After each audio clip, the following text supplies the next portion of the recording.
Myself Manish Patil. I am a lecturer of computer in Vasishtha Genesis School. Computer का पांचवा chapter हम लोग पढ़ रहे हैं एम कॉमर्स नो परिचय, इंट्रोडक्शन ऑफ एम कॉमर्स, जो अभी भी फिनिश नहीं हुआ है। आज हमारा सेकंड लास्ट लेक्चर, इसके बाद और एक लेक्चर होगा हमारा और चैप्टर फिनिश हो जाएगा।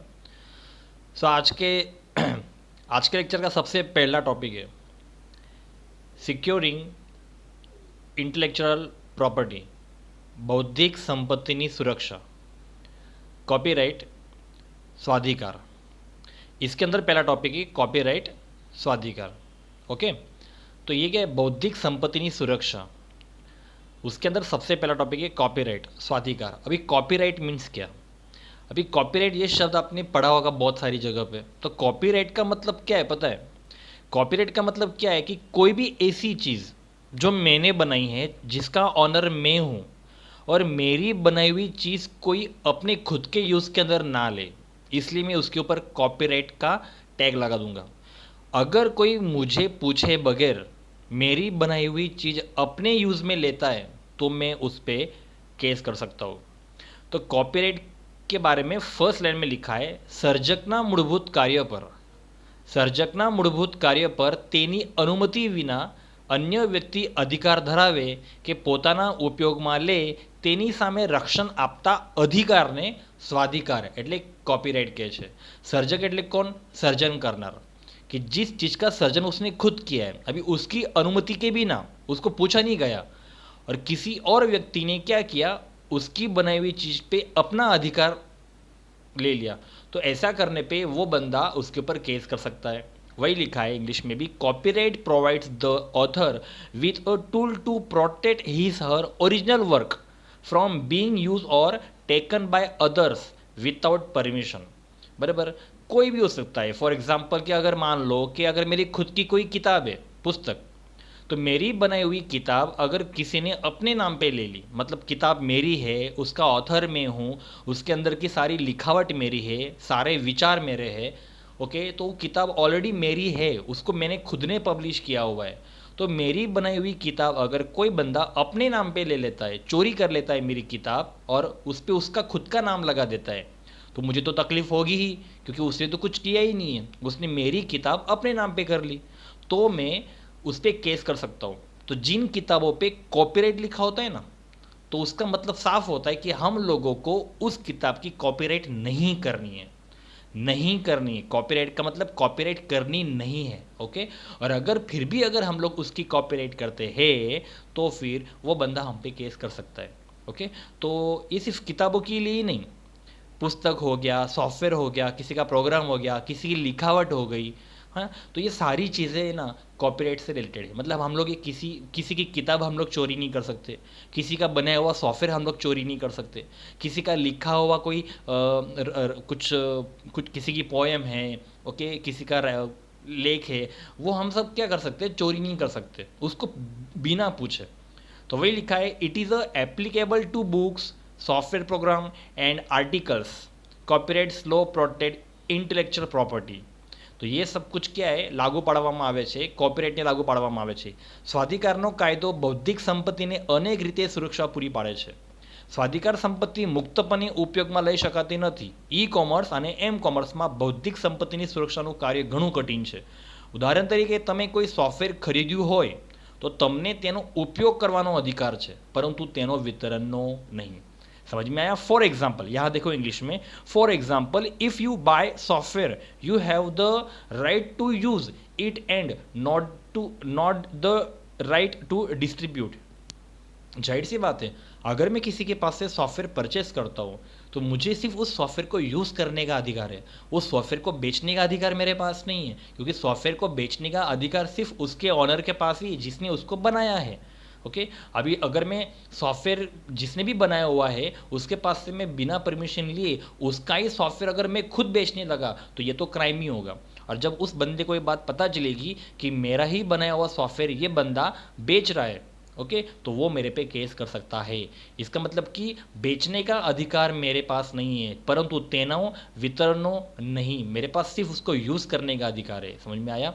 For example, if you buy software you have the right to only use, आप उसको सिर्फ यूज़ कर सकते हो, आपके पास सिर्फ यूज़ करने का राइट है, उसको आपको डिस्ट्रीब्यूट करने का कोई राइट नहीं है। और जिस दिन उस बंदे को पता चलेगा कि इस बंदे को मैंने पास्ट में एक सॉफ्टवेयर बेचा था जो आज के दिन में मेरा बनाया हुआ सॉफ्टवेयर ये खुद बेच रहा है, तो वो बंदा हम पे केस कर सकता है, मतलब क्योंकि उसके सॉफ्टवेयर के अंदर उसने कॉपीराइट का टैग लगाया था। तो ये बात इस टॉपिक से क्लियर होती है कि हम लोग किसी की किताब, किसी का सॉफ्टवेयर, किसी का प्रोग्राम, किसी का लिखावट, किसी की पोयम, किसी की कुछ भी चीज़ हम लोग कॉपीराइट नहीं कर सकते अगर उसने मना किया है तो। और अगर आप उसकी कॉपीराइट करना चाहते हो तो आपको उसको पूछना पड़ेगा, उसकी अनुमति लेनी पड़ेगी, उसके पास से परमिशन लेनी पड़ेगी। ओके, और जब तक वो परमिशन नहीं देता है, विदाउट परमिशन आप ये सारी चीज़ें नहीं कर सकते, वो बंदा आप पे केस कर सकता है। ऐसा एक एग्जांपल मैं आपको दिखाता हूँ। देखो हमारी बुक के अंदर, कंप्यूटर बुक के अंदर, जैसे आप बुक खोलोगे उसके सेकंड पेज पे इस तरह का एक पैराग्राफ है। मैं कंप्यूटर की बुक की बात कर रहा हूँ, स्टैंडर्ड 12, उसके अंदर देखो ऐसा सिंबल है राउंड के अंदर सी। तो पता है इसका मीनिंग क्या होता है? कॉपीराइट। तो इसका मतलब ये नहीं कि आपको इस बुक की कॉपी करनी है, इसका ये मतलब है कि आपको इस बुक की कॉपी नहीं करनी है।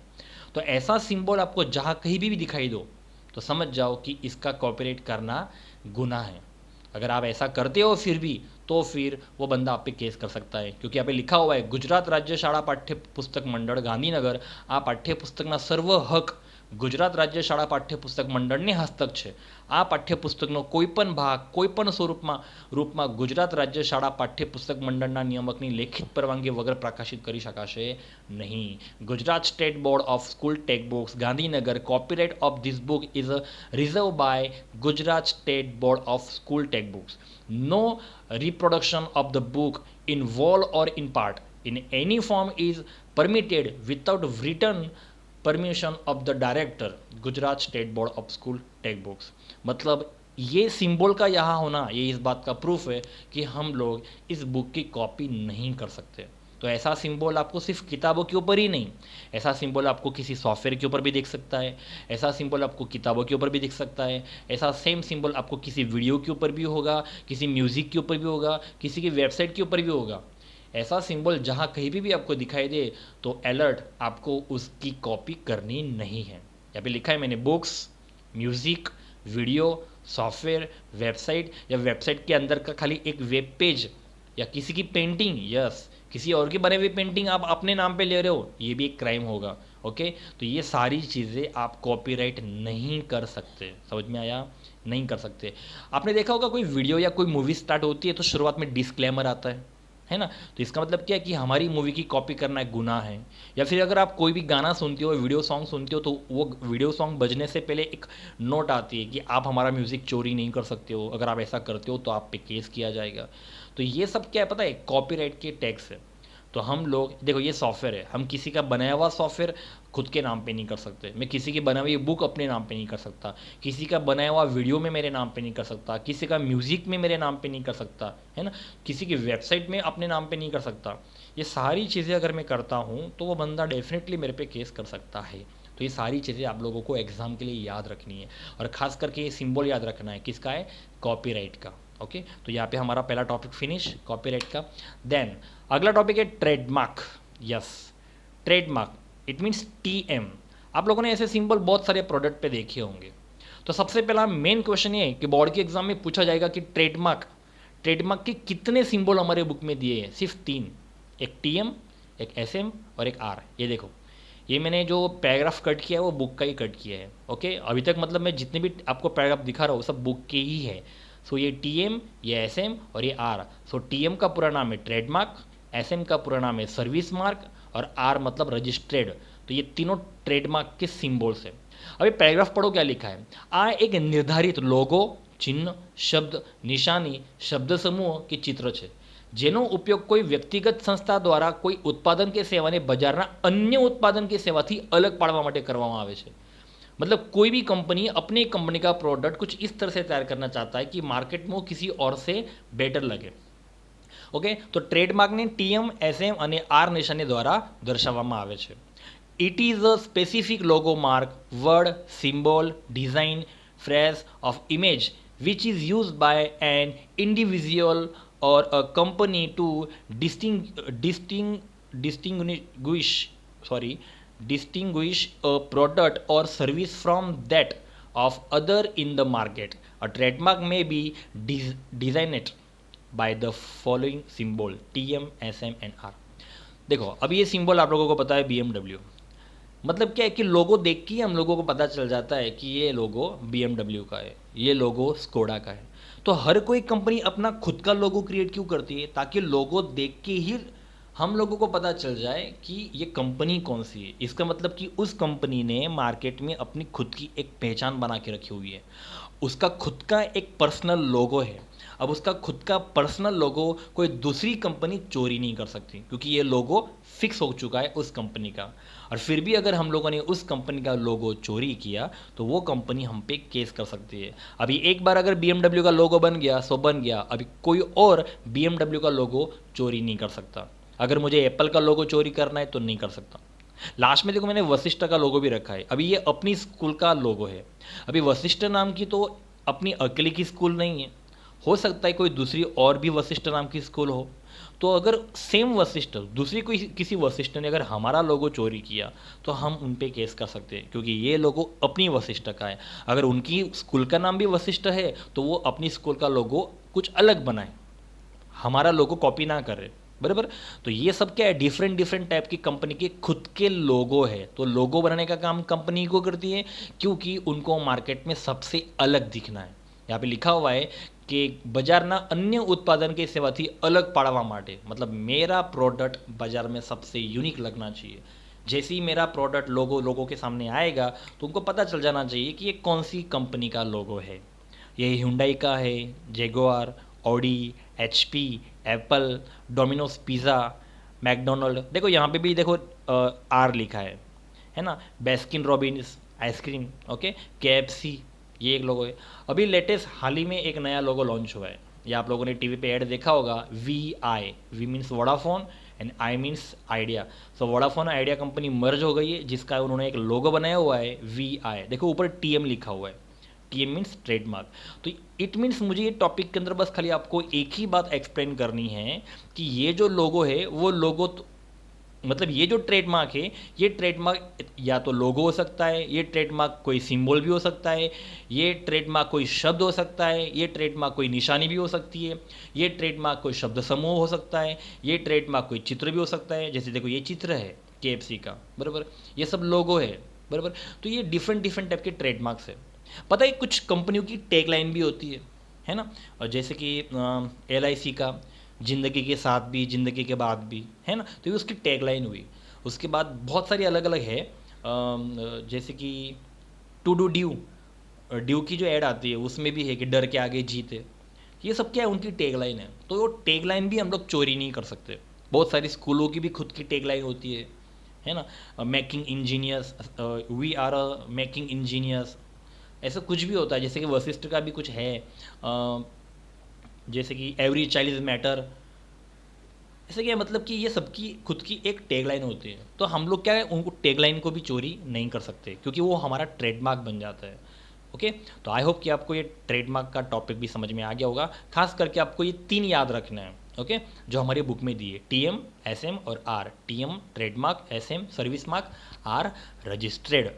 तो ये हो गया ट्रेडमार्क। हम कॉपीराइट तो कर ही नहीं सकते किसी की, लेकिन किसी का ट्रेडमार्क भी हम लोग चोरी नहीं कर सकते। किसी का लोगो, किसी का टैगलाइन, किसी का सिंबल, किसी की डिज़ाइन, किसी का चिन्ह, किसी का चित्र, किसी की निशानी, हम ये सारी चीज़ें नहीं चोरी कर सकते, क्योंकि एक बार जो बन गया सो बन गया, वो सिर्फ उस कंपनी का ही है, हम उसकी कॉपी नहीं कर सकते।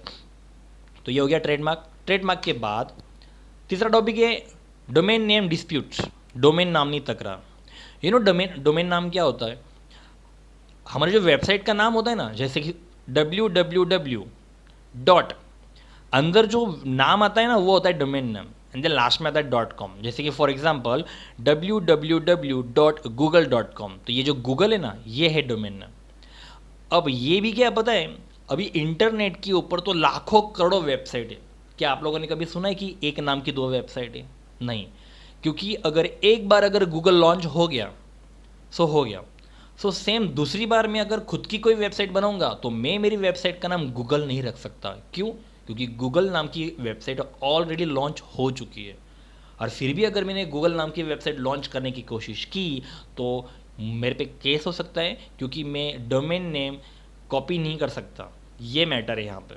ओके, तो ये जो सेंटर में जो नाम होता है ना वो डोमेन नाम होता है, जो हमारी वेबसाइट का नाम होता है, जिसे डोमेन नाम कहते हैं। सो www वर्ल्ड वाइड वेब ये सब डोमेन होता है। लास्ट में जो .com होता है वो टॉप लेवल डोमेन होता है, लेकिन बीच में जो आप अपनी वेबसाइट का नाम फिक्स करते हो ना उसको बोलते हैं डोमेन नेम, और वो आप पे डिपेंड करता है कि आपको अपनी वेबसाइट का नाम क्या रखना है। लेकिन एक बात का ख्याल रखें, जो भी नाम आप रख रहे हो तो सोच लेना कि वो नाम किसी और का तो नहीं है ना। क्योंकि फॉर एग्जांपल जैसे कि अगर हम लोगों को वशिष्ठ स्कूल की वेबसाइट बनानी है तो मैं वेबसाइट का नाम रखना चाहता हूँ वशिष्ठ स्कूल, तो पूरा नाम क्या बन जाएगा? www.vasisthschool.com। अब देखना पड़ेगा कि कोई किसी दूसरी वशिष्ठ ने अगर ये नाम रख दिया होगा तो फिर हम लोग ये नाम नहीं रख सकते। अब ये बात हम लोगों को पता कैसे चलेगी? जब सर्वर पे हम लोग हमारी वेबसाइट को अपलोड करेंगे ना, तो अपलोड करते समय हम लोगों को सर्वर बता देगा कि ये जो नेम है वो ऑलरेडी लॉन्च हो चुका है, तो आप लोगों को वो नाम बदलना पड़ेगा, બરાબર। તો उसके बारे में लिखा हुआ है कि डोमेन नाम માટેની સ્પર્ધા એ એક અન્ય કાયદાકીય મુદ્દો છે। પહેલાના સમયમાં ડોમેન નામ વહેલા તે પહેલાના ધોરણે આપવામાં આવતા હતા। देखो पहले एक टाइम ऐसा था, देखो earlier the domain names were given on first come first serve, मतलब जो पहले आएगा उसको अच्छा नाम मिलेगा, वहला ते पहला। जो लास्ट में आएगा फिर उसको ऐसे वैसे नाम मिल जाएंगे। ओके, ऐसी सिस्टम पहले होती थी। कंपनी के पास बहुत सारे अच्छे अच्छे नाम होते थे। ओके, आप जब कंपनी के पास जाते थे तो कंपनी क्या करती थी कि जो बंदा पहले आएगा उसको अच्छा नाम मिलेगा, है ना। तो पहले क्या होता था कि वेबसाइट के नाम कौन से रखने हैं वो कंपनी फिक्स करती थी, और हम लोगों को क्या करना पड़ते थे, कंपनी के पास से वो नाम परचेस करने पड़ते थे। अब उसमें दिक्कत क्या होती थी कि अच्छे अच्छे नाम है ना, ओके, अच्छे अच्छे नाम कंपनी किसी बड़ी बड़ी कंपनियों को बेच देती थी। जैसे कि यहाँ पे लिखा हुआ है कि વહેલા તે પહેલાના ધોરણે આપવામાં આવતા હતા, પણ લોકો દ્વારા ઉપયોગમાં લેવાતા ન હોય તેવા નામની નોંધણી કરાવી લેવામાં આવતી। પછીથી આ ડોમેન નામ કોઈક સંસ્થાને ઘણી ઊંચી કિંમતે વેચી દેવામાં આવતું। આને સાયબર સ્કોટિંગ તરીકે ઓળખવામાં આવે છે। कुछ समझ में आया? मतलब पहले क्या होता था कि कंपनियां क्या करती थी, अच्छा अच्छा नाम किसी बड़ी बड़ी कंपनियों को बेच देती थी। इसको साइबर स्कॉटिंग कहा जाता था। यहाँ पे ऐसा लिखा हुआ है कि 10 people would register domain name that were not in use but would be of important later on such domain names were sold to concerned company at very high price। बड़े से बड़े प्राइस में कंपनियां उनको बेच देती थी, तो उसको क्या बोला जाता था? This is known as cyber squatting. देखो साइबर स्कॉटिंग का एक इमेज मैंने यहाँ पर रखा हुआ है। देखो यहाँ पे बड़ी से बड़ी कंपनियां प्राइस के लिए बोली लगा रही है, और देखो यहाँ पे Pepsi.com ये जो नाम है ना वो सोल्ड हो गया है। जैसे कि देखो ये Pepsi.com है, Pepsi.com। अब ये पेप्सी और ये पेप्सी में फ़र्क है। यहाँ पे PSI, यहाँ पे PSII, यहाँ पे ड्रिंक पेप्सी है, यहाँ पे आई लव पेप्सी है। तो डिफरेंट टाइप के क्या है डोमेन नाम है। तो यहाँ पे एक्चुअली ये नाम क्या हो चुका है? सोल्ड हो चुका है। अब बाकी और नामों के लिए भी बोली लग रही है। तो ये सिस्टम ऐसा पहले होता था, अभी ये बंद हो गया है। तो ये जो सिस्टम थी ना, इस सिस्टम को क्या कहा जाता था? साइबर स्कॉटिंग, पहला ते वेला। ओके, लेकिन अभी ऐसा नहीं है। अभी अच्छी बात यह है कि हम लोग हमारे हिसाब से हमारी वेबसाइट का नाम कुछ भी रख सकते हैं जो आप चाहो, लेकिन एक बात का ख्याल रखना है कि वो नाम किसी और ने ना रख लिया हो। जैसे कि अगर मैं मेरी खुद की वेबसाइट बनाता हूँ, माय नेम इज़ मनीष, तो अगर मैं मनीष नाम की वेबसाइट बनाता हूँ और मैं मेरी वेबसाइट का नाम रखना चाहता हूँ www.manishpatil.com, अब पूरे वर्ल्ड में मनीष पाटिल में अकेला तो नहीं। अगर मेरे से पहले अगर किसी और मनीष पाटिल ने अगर सेम नाम की वेबसाइट बना ली है तो फिर मैं मेरे वेबसाइट का नाम मनीष पाटिल नहीं रख सकता। क्यों? क्योंकि मैं मनीष पाटिल एकलौता मनीष पाटिल नहीं हूँ। पूरे वर्ल्ड में ऐसे मेरे जैसे कितने सारे मनीष पाटिल होंगे, लेकिन अगर किसी मनीष पाटिल ने अपनी वेबसाइट का नाम ये रख दिया है सेम, तो फिर मैं नहीं रख पाऊँगा। तो इस बात ये सब चेक करना पड़ेगा। ओके, तो ये सब बताया हुआ है। साइबर स्कॉटिंग मतलब क्या है आपको याद रखना है, एग्ज़ाम में सवाल आ सकता है। साइबर स्कॉटिंग मीन्स क्या कि बड़ी से बड़ी कंपनियां ओके ऊंचे दामों में वेबसाइट का नाम बेच देते थे और हमारे हिस्से में जो भी कुछ आता था वो ऐसे वैसे एकदम मतलब ઉપયોગમાં ન લેવાતા હોય તેવા નામની નોંધણી કરાવી લેવામાં આવતી. मतलब जो यूज़ नहीं होते ना ऐसे नाम हम लोगों को दिए जाते थे जो इम्पोर्टेंट नहीं है. ओके, तो ये था टॉपिक डोमेन नामनी रजिस्ट्री. तो इसमें एक चीज़ ऐसी है कि जब हम लोग कंपनी को बोलते हैं कि मुझे वेबसाइट का नाम गूगल रखना है. अब गूगल की स्पेलिंग क्या है? GOOGLE. मैंने कंपनी को रिक्वेस्ट किया कि मुझे मेरी वेबसाइट का नाम गूगल रखना है, लेकिन मान लो बाय मिस्टेक कंपनी ने क्या किया पता है? गूगल की स्पेलिंग में मिस्टेक कर दी. अब उन्होंने क्या किया? GOOGLE की जगह GOOGAL कर दिया. तो उसका प्रोनाउंसिएशन भी गूगल ही होता है, लेकिन होगा क्या? लिखने वाला तो ये स्पेलिंग टाइप करेगा और अपलोड और वेबसाइट को लॉन्च किया हुआ है GOOGAL नाम से, तो होगा क्या? हमारी साइट खुलेगी ही नहीं, बराबर. और हाँ, बाय मिस्टेक अगर आप लोगों ने GOOGL गूगल लिख दिया तो भी एक दूसरा गूगल खुलता है. तो यहाँ पे लिखा हुआ है કે જેમાં કોઈ પ્રચલિત ડોમેન નામની જોડણીમાં ઇરાદાપૂર્વક સામાન્ય ફેરફાર કરી નોંધણી કરવામાં આવે છે. ઇરાદાપૂર્વક, जानबूझ के. अब जैसे कि अभी मैं सेम गूगल नाम तो लॉन्च नहीं कर सकता, बराबर. मुझे अगर खुद की वेबसाइट बनानी है और मुझे मेरी वेबसाइट का नाम गूगल रखना है, अभी मैं ये सेम नाम तो नहीं रख सकता, लेकिन इसी के अंदर मैं थोड़ा चेंज करके उसका डुप्लीकेट नाम रखूंगा. जैसे कि यहाँ पे GOOGLE है तो यहाँ पे मैं GOOGLE कर दूंगा, बराबर. तो ऐसे जानबूझ के गूगल की कॉपी की जाती है, लेकिन इसका तो सेम कॉपी होगा नहीं.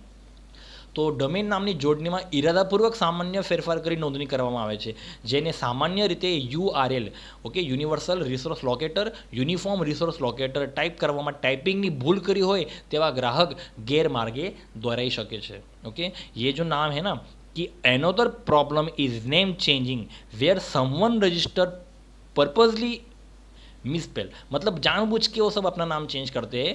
Variation of well non domain names, this can mislead the consumer who generally make typographical error while entering a URL. मतलब जानबूझ के लॉन्च करने वाला सेम ऐसा नाम रख रहा है. सेम तो रख नहीं सकते, बस खाली थोड़ा स्पेलिंग आगे पीछे कर दो और लॉन्च कर दो, ताकि लोग जब रियल गूगल पे पहुंचना चाहेंगे तो मेरे डुप्लीकेट गूगल पे पहुंच जाएंगे. कब? जब स्पेलिंग में मिस्टेक करेंगे तो ये होता है डोमेन नामनी तकरार. Okay, domain name dispute.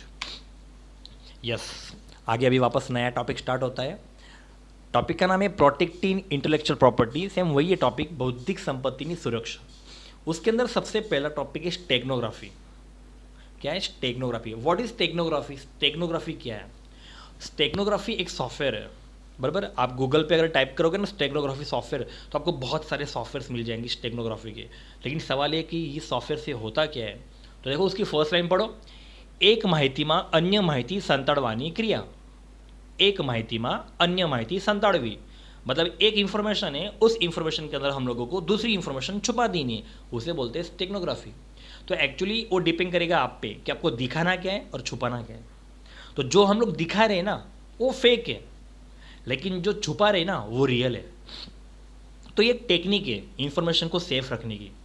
आप अपनी इन्फॉर्मेशन किसी भी इन्फॉर्मेशन के अंदर छुपा दो, क्योंकि आपकी छुपी हुई इन्फॉर्मेशन तो लोगों को दिखने वाली है नहीं, और जो दिख रहा है वो रियल नहीं है. तो इससे क्या होगा? हमारा छुपा हुआ जो डेटा है ना वो सेफ रहेगा. तो ये जो टेक्निक है ना इसको बोलते हैं स्टेगनोग्राफी. समझ में आ रहा है आपको? मैं जो दिखा रहा हूँ लोगों को वो भले लोग देख रहे, डजेंट मैटर, क्योंकि वो फेक है, वो रियल नहीं है. ओके, उसका चोरी होने का मुझे कोई डर नहीं है. लेकिन जो दिख रहा है ना उसके अंदर मैंने जो छुपा के रखा हुआ है, बराबर, वो इन्फॉर्मेशन जो लोगों को नहीं दिख रही है, जो मैंने अंदर छुपा के रखा हुआ है, वो मेरे लिए इंपॉर्टेंट है, वो मेरे लिए सेफ है, वो मेरे लिए सिक्योर है. तो ये जो टेक्निक है ना इसको बोलते हैं स्टेगनोग्राफी. तो वही लिखा है फर्स्ट लाइन में, एक माहितीમાં अन्य माहिती સંતાડવાની क्रिया स्टेगनोग्राफी कहे છે. Steganography is the process of hiding information with in other information. Other information के अंदर हम लोगों को हमारी खुद की प्राइवेट इन्फॉर्मेशन क्या करनी है? हाइड कर देनी है. जो फाइलમાં આવેલી માહિતીને સુરક્ષિત બનાવવામાં ન આવે તો તેને કોઈપણ દૂષિત હેતુ માટે ઉપયોગમાં લઈ શકાય છે. मैंने अभी बोला, okay, the information in the files if not protected can be use for any malicious purpose. हमारी फाइल को कोई भी गलत काम के लिए यूज़ कर सकता है अगर हम लोग हमारी फाइल को प्रोटेक्ट नहीं करेंगे. तो आप लोगों को अपना डेटा प्रोटेक्ट करने के लिए स्टेगनोग्राफी का यूज़ करना चाहिए, बराबर. तो स्टेगनोग्राफी का यूज़ है ना सिर्फ फोटो के लिए नहीं होता है. देखो यहाँ पे लिखा हुआ है कि તેનું કાર્ય કમ્પ્યુટરમાં રહેલા પણ ઉપયોગમાં લેવાય ન હોય તેવા ચિત્રો, ધ્વનિ લખાણ ધરાવતી ફાઇલના અદૃશ્ય માહિતી સાથે બદલવાનું છે. मतलब ये स्टेगनोग्राफी आप है ना साउंड के ऊपर भी कर सकते हो, इमेज के ऊपर भी कर सकते हो, टेक्स्ट के ऊपर भी कर सकते हो. मतलब आपको अगर टेक्स्ट छुपाना है तो आप छुपा सकते हो, आप लोगों को अपना प्राइवेट म्यूजिक छुपाना है तो आप छुपा सकते हो, आप लोगों को अपनी कोई इमेज छुपानी तो आप छुपा सकते हो, लेकिन स्टेगनोग्राफी का यूज़ करके હોય. ઓકે, ચિત્રો ધ્વનિ લખાણ ધરાવતી ફાઇલને અદૃશ્ય માહિતી સાથે બદલવાનું છે. આ અદૃશ્ય માહિતી સાદું લખાણ, ગુપ્ત લખાણ કે ચિત્ર પણ હોઈ શકે છે. સ્ટેગનોગ્રાફી માટે વિશિષ્ટ સોફ્ટવેર જરૂરી છે અને ઇન્ટરનેટ પરથી સરળતાથી ડાઉનલોડ થઈ શકે તેવી ફ્રીવેર આવૃત્તિઓ પણ ઉપલબ્ધ છે. इसका मतलब कि specially software is needed for steganography and there are freeware versions available on internet which can be easily downloaded. मतलब इंटरनेट के ऊपर आपको स्टेगनोग्राफी के सॉफ्टवेयर मिल जाएंगे, वो भी फ्री में, जिसका कोई कॉस्ट नहीं है. तो स्टेगनोग्राफी का सिंपल सा यूज़ है कि आप अपनी इन्फॉर्मेशन को किसी और इन्फॉर्मेशन के अंदर छुपा सकते हो. तो इस तरह के क्वेश्चन हमारे बुक में हैं, स्वाध्याय में हैं, एक्सरसाइज में हैं.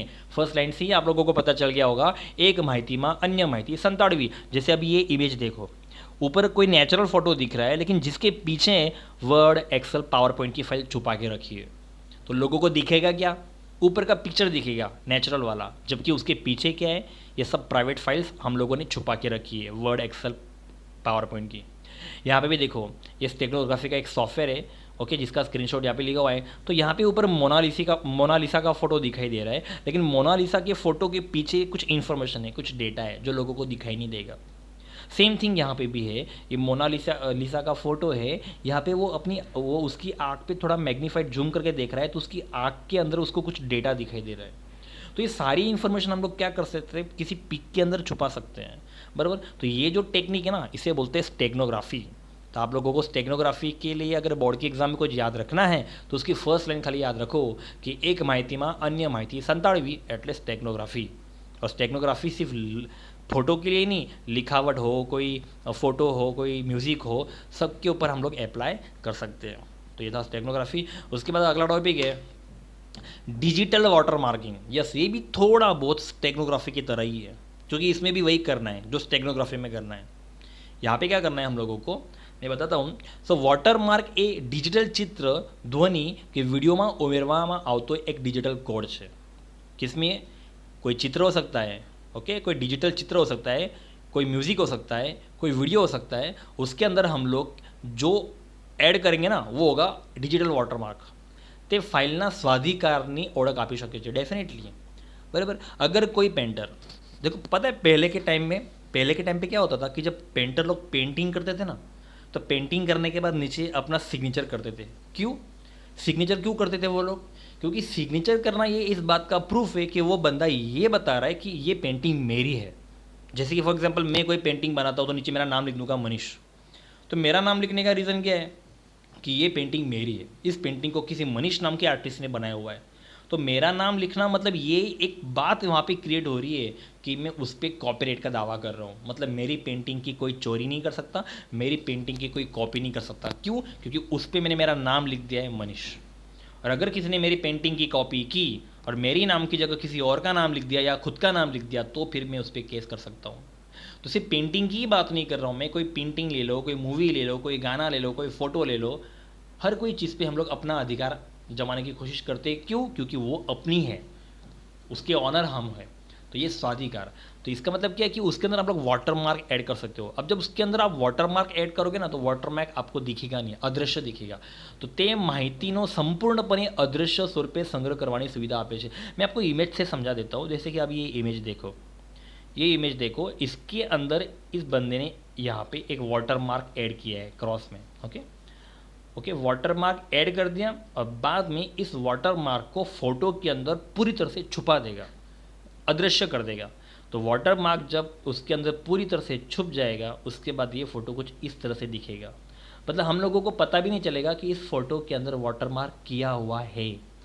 इसका मतलब क्या है कि अगर इस फ़ोटो के ऊपर अगर किसी ने छेड़छानी करने की कोशिश की या इस फ़ोटो का गलत यूज़ करने की कोशिश की, तो हम लोग इसके अंदर का जो वाटर मार्क है उसको देख के उस बंदे को पकड़ सकते हैं. क्योंकि हमारा वाटर मार्क तो अंदर छुपा हुआ है, उस बंदे को तो पता भी नहीं है. तो बंदा अगर कुछ भी अपना नाम अंदर ऐड करता है, ओके, फॉर एग्जांपल कि मैंने ये फ़ोटो पे वाटर मार्क लिखा मनीष, और वो मनीष नाम लिख के मैंने इस वाटर मार्क को छुपा दिया, अदृश्य कर दिया, पूरा ट्रांसपेरेंट कर दिया। अब ये फ़ोटो किसी और बंदे के हाथ में आया। अब उसने क्या किया, यहाँ पे अपना नाम लिख दिया। जैसे अभी यहाँ पे उसने अपना नाम लिख दिया सुरेश, और जबकि इस फोटो के अंदर ऑलरेडी मैंने मेरा नाम छुपा के रखा हुआ है जो उसको दिखाई नहीं दे रहा है, तो उसने क्या कर दिया, फोटो के ऊपर अपना खुद का नाम लिख दिया सुरेश। तो जब इस फोटो को चेक किया जाएगा, इस फोटो को जब चेक किया जाएगा तो दो नाम सामने आएंगे। एक तो वो उसने जो फोटो पे लिख के रखा हुआ है सुरेश वो, और एक तो वो जो मैंने अंदर छुपा के रखा था मनीष वो। तो रियल में क्या होगा, वो बंदा पकड़ा जाएगा, क्योंकि ये फोटो अंदर जो वाटर मार्क किया हुआ है ना उस पर मतलब वो सही होगा, ऊपर जो लिखा हुआ है वो गलत होगा। इसका मतलब कि ये फ़ोटो उसने अपने नाम पे कर लिया है इस तरह से। ओके, तो यहाँ पे लिखा हुआ है कि શરૂઆતના સમયમાં કલાકારો ચિત્રની ઉપર પીંછી દ્વારા સર્જનાત્મક નિશાની કરી સ્વાધિકાર હક દાવો કરતા, પરંતુ ડિજિટલ દુનિયામાં કલાકારો ચિત્રની અંદર તેમનું નામ છુપાવી ઓળખ ચિહ્ન બનાવી શકે છે। मैंने आपको अभी बोला कि पहले के पेंटर्स ब्रश से अपना खुद का नाम लिखकर पेंटिंग पे अपनी साइन करते थे, लेकिन अभी पेंटिंग सब डिजिटल हो गई है। ओके, पेंटिंग तो बनाते हाथों से ही है, लेकिन उसके बाद उस पेंटिंग के अंदर पेंटर क्या करता है, अपनी डिजिटल सिग्नेचर अंदर वाटर मार्क से छुपा देता है। तो यहाँ पे वही लिखा हुआ है कि earlier artist use to creatively sign their paintings with a brush to claim copyright, but in digital world artists can watermark their work by hiding their name within the image.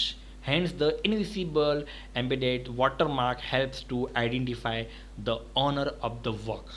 Okay, so watermark को अगर अंदर छुपा के रखा होगा तो इस तरह से સર્જકની ઓળખાણ માટે વોટરમાર્ક अदृश्य રીતે મદદરૂપ બને છે। ओके, तो ये था वाटरमार्क। वाटरमार्क के अंदर मैं आपको और एक स्लाइड बताना चाहता हूँ, आगे और भी पैराग्राफ है। यहाँ पे लिखा हुआ है, आ અભિગમને ડિજિટલ ઓડિયો અને વિડીયો જેવા अन्य માધ્યમોમાં પણ ક્રિયાન્વિત કરી શકાય છે। मतलब वाटरमार्क आप ऑडियो और वीडियो के अंदर भी ऐड कर सकते हो, सिर्फ फोटो के अंदर नहीं। आपको अगर वाटरमार्क ऑडियो और वीडियो के अंदर ऐड करना है तो भी पॉसिबल है। This concept is also applicable to other media such as a digital video and audio. હાલમાં ઇન્ટરનેટ પર ડિજિટલ ઓડિયોનું MP3 સ્વરૂપમાં અનધિકૃત વિતરણ એક મોટી સમસ્યા છે। અનધિકૃત मतलब एक हैकर ने बनाई हुई ऐसी फाइल जिसका एक्सटेंशन वो MP3 कर देता है और नेट पे रख देता है, तो हम तो उसको गाना ही समझ बैठेंगे, बराबर ना। तो वो हमारे लिए क्या होगी, एक समस्या होगी, बराबर। तो वही बताया कि currently the unauthorised distribution of digital audio over the internet in the MP3 format is a big problem. क्योंकि हम लोगों को गाने डाउनलोड करने होते हैं तो हम लोग एक्सटेंशन कौन सा डाउनलोड करते हैं, MP3। तो हो सकता है कि वो MP3 गाना ना हो, हैकर की कोई फाइल हो, तो जो हमारे सिस्टम के लिए प्रॉब्लम कर सकती है। ओके, तो डिजिटल ઓળખ ચિહ્ન દ્વારા ઓડિયોના વિતરણને નિયંત્રિત બનાવી શકાય છે। तो आप अगर वाटर मार्किंग का यूज़ करके गाने को पहचान सकते हो कि वाकई में ये गाना रियल है या फेक। ओके, અને અસરકારક રીતે સ્વાધિકાર સુરક્ષા પૂરી પાડી શકાય છે। ડેટા સુરક્ષાના ક્ષેત્રમાં ઓળખ ચિહ્નનો ઉપયોગ પ્રમાણપત્ર અને અધિકૃતતા માટે પણ કરી શકાય છે। હવે देखो यहाँ पे उदाहरण दिया हुआ है। उदाहरण तरीके व्यक्तिना फोटो ओळखपत्र पर 1 2 3 4 5 6 संख्या લખીને તેને ડિજિટલ વોટરમાર્ક ઓળખ ચિહ્ન રૂપે અદૃશ્ય રાખીને फोटो ઓળખને સુરક્ષિત બનાવી શકાય છે, બરાબર। अब इसमें क्या लिखा हुआ है, for example the photo identify card of person can be protected by an identify number 1 2 3 4 5 6 written on the card and hidden as a digital watermark in the identify photo. So manipulating और changing the identify photo can be detected easily. अभी हमने हमारे photo के अंदर 1 2 3 4 5 6 ऐसा लिख के उसको वाटरमार्क से छुपा दिया, तो इसमें क्या होगा, इन फ्यूचर अगर हमारे फोटो के अंदर अगर कोई भी छेड़छानी करने की कोशिश करता है तो तस्वीરમાં થયેલ ફેરફારને સરળતાથી શોધી શકાય છે। ओके, हम लोग चेक कर सकते हैं, हम लोग ढूंढ सकते हैं कि हमारे फ़ोटो के अंदर क्या चेंजेस किए गए। यहाँ पे देखो, ये उसका ओरिजिनल फ़ोटो है, ओरिजिनल डिजिटल मीडिया, ये उसका वाटरमार्क है। अब इस वाटरमार्क को इसने फ़ोटो के ऊपर रख दिया, तो देखो यहाँ पे 2 लेयर बन गई। एक लेयर आपका ओरिजिनल फ़ोटो का, और दूसरा उसके ऊपर जो लेयर रखा जा रहा है वो है वाटरमार्क का। अभी दोनों लेयर जब मिक्स हो जाएंगे, मतलब फ़ोटो के अंदर जब वाटरमार्क मिक्स हो जाएगा तो फ़ोटो कुछ इस तरह से दिखेगा। फिर बाद में उस फ़ोटो का आप मूवीज़ के अंदर, म्यूज़िक के अंदर, इमेज के अंदर, टीवी पे, रेडियो पे, प्रिंट पे, कहीं पे भी यूज़ कर सकते हो, बराबर। क्योंकि देखने वाले को तो खाली सिंपल सा फ़ोटो ही दिखेगा, लेकिन लोगों को क्या पता है इस फ़ोटो के अंदर इस तरह का एक वाटरमार्क छुपा के रखा हुआ है, बराबर। तो अभी ये क्या है, अभी लास्ट टॉपिक है अपना मतलब वॉटर मार्किंग का लास्ट पैराग्राफ है, इसमें लिखा है डिजिटल ओळख चिन्ह द्वारा दस्तावेज में माहिती ने लिंक पण करी शकाय छे। यस, हम लोग डॉक्यूमेंट्स को लिंक भी कर सकते हैं। ओके, हमारे डिजिटल डॉक्यूमेंट्स जो होते हैं, ओके, जैसे कि पैन कार्ड, वोटिंग कार्ड, आधार कार्ड, ये हमारे सब डिजिटल डॉक्यूमेंट्स है, वो सारे हम लोग क्या कर सकते हैं, वाटर मार्क के साथ लिंक भी कर सकते हैं। जैसे कि फॉर एग्जाम्पल उदाहरण तरीके सामान्य रीते पासपोर्ट धारक व्यक्तिનું નામ સ્પષ્ટ શબ્દોમાં લખાયેલું હોય છે, પરંતુ પાસપોર્ટ તસવીર સાથેના નામને ડિજિટલ ઓળખ ચિહ્નના મદદથી અદૃશ્ય બનાવી શકાય છે। જો કોઈએ પાસપોર્ટમાં ચેડા કરી ફોટો બદલી નાખ્યો હોય તો તે જાણવા માટે પાસપોર્ટ સ્કેન કરી ફોટા સાથેના અદૃશ્ય નામની ચકાસણી પણ કરી શકાય છે। समझ में आया? यहाँ पे क्या लिखा हुआ है, for example the name of the passport owner is normally printed in clear text, but using digital watermark the name can also be hidden in the passport photo. If anyone tries to tamper with the passport by replacing the photo, it would be possible to detect the change by scanning the passport and verify the name hidden in the photo. Passport है, okay, passport है। सो होगा क्या, original passport पे मैंने लिखा हुआ है Manish Patil, original passport पे मैंने लिखा है मनीष पाटिल, ओके, जो दिखाई दे रहा है पासपोर्ट पे क्लियरली दिखाई दे रहा है।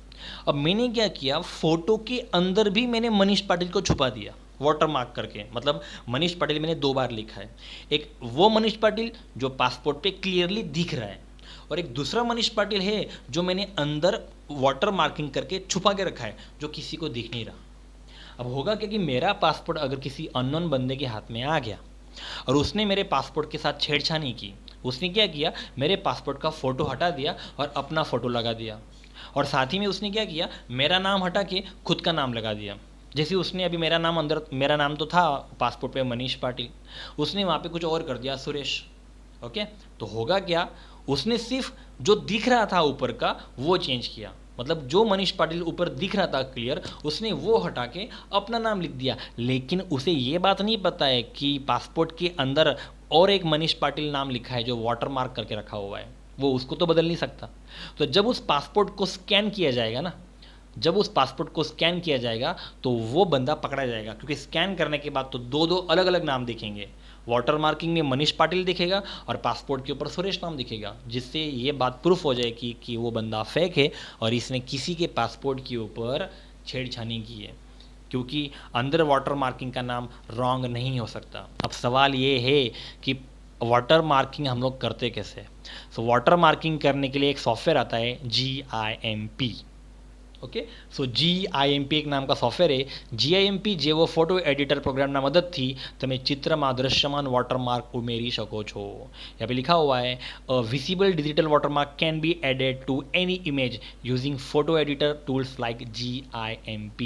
तो देखो यहाँ पे GIMP का मैंने लोगो डाउनलोड किया हुआ है, GIMP का सॉफ्टवेयर का लोगो इस तरह से, और GIMP का फुल फॉर्म भले हमारी बुक में ना दिया हो, लेकिन फिर भी आप कहीं पे नोट कर लेना। So G for GNU, I for image, M for manipulation and P for program। so GIMP GNU image manipulation program. So board के एग्जाम में GIMP का फुल फॉर्म पूछा जा सकता है। तो ये एक सॉफ्टवेयर है जिसका यूज़ करके आप किसी भी चीज़ के अंदर वाटर मार्किंग दे सकते हो, अदृश्य, ओके, ट्रांसपेरेंट, पूरी तरह से कुछ दिखेगा ही नहीं, इनविजिबल। तो यहाँ पे हमारा वाटर मार्किंग का टॉपिक फिनिश।